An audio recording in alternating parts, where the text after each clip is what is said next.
To cut or not to cut? What happens when your Monstera elbow grows 2 foot long aerial roots? I've got the answer right now.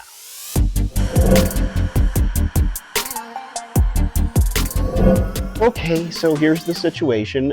This is my Monstera elbow, a beautiful, rare Monstera that was gifted to me by my buddy Nick over at the Floor Foundry here in Denver. A stunning plant that has grown some beautiful leaves.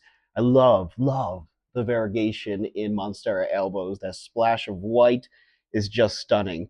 But this plant has continued to grow so healthy that its aerial roots, in some instances, are now 2 feet long or longer.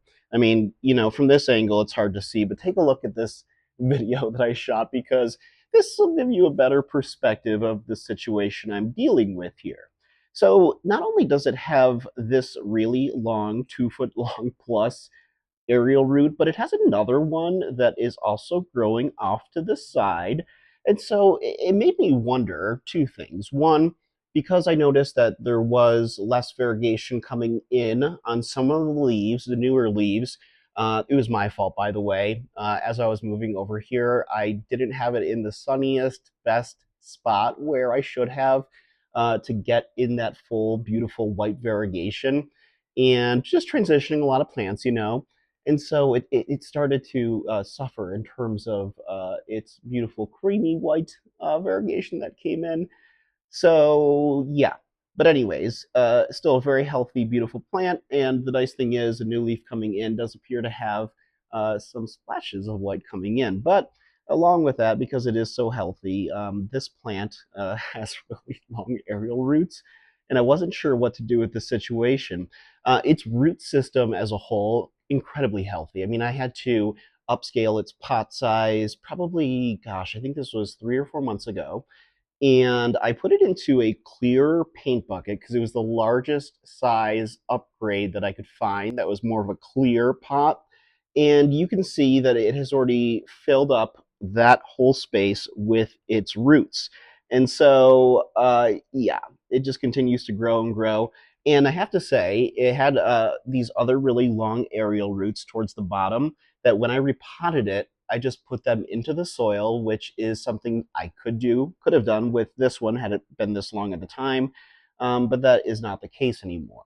But because it was losing some of its variegation on some of the newer leaves, what I was thinking was, well, should I cut it and propagate it and then hope to spark out some new, better variegation? I actually asked you folks about it in a recent short, and you gave me some great comments, and I truly do appreciate that. But the fact of the matter is that I'm deciding not to go ahead and cut the plant because I've also read in other parts that if you do have some variegation that doesn't come in as bright as maybe some of the other leaves, but as long as you see that creamy whiteness on the stem, that it could just pop out new ones. So I'm just going to let it be. But what I was wondering was if I were to cut it, let's say right where that aerial root is, could I just take that cutting and pot it up into soil and use that aerial root as just its like main root system? You can, but it's not the wisest decision because aerial roots are not like your traditional roots, the roots that normally grow from a plant at the bottom of the plant. Now, aerial roots being an outer layer root that would latch onto the sides of trees in nature and also help absorb moisture are much different. And so, if I were to go about it that route and just pot it up, all the research that I found said that it would probably have about like a 70% chance of being a successful plant. But what you'd want to do is just like water propagate it so it would grow some fresh roots out of the bottom part where the node would be. And what you could do is take the long aerial root and put it into its own separate jar of water so it would grow separate roots as well, which you can then pot up all together. But I also don't have a glass bowl that would hold a 2 foot long aerial root. So I'm deciding to take a different route with it. And that is, before we continue on though, I want to turn to my YouTube community poll question where I asked you folks, what is the longest aerial root that you've ever had on one of your plants. Within 21 hours, a whopping 60 of you voted and chimed in, and quite frankly, the responses were pretty much all the same. For 1 to 6 inches, we've got 23%. 20% of you said 6 to 12 inches. Another 20% said 1 to 2 feet long, and 37% said longer than 2 feet. Whoa! I want to focus in on Ember Marie's comment. Green form large deliciosa on an oak tree in our yard up to 5 feet long.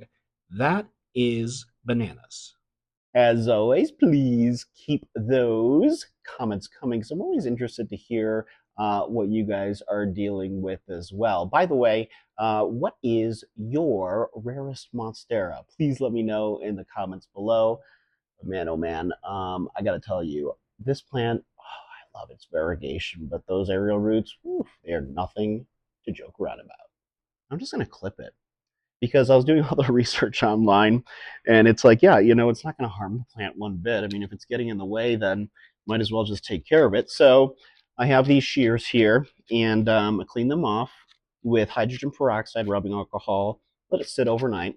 And so simply what I'm going to do is just turn the plant this way, and I'm going to grab at that node and trim it back to, let's say, there. So here now is what's left of this aerial root. Isn't that nuts? I just can't believe I've never seen an aerial root, even on a traditional monstera, this long. So yeah, it was just getting in the way, and also it was trying to latch on to other plants and some of the furniture here, and no, just not going to deal with it. But I'm curious to know in the comments what you guys have done in the situation. Let me know because I'm always curious to hear. As for this guy on this side, um, I'm thinking maybe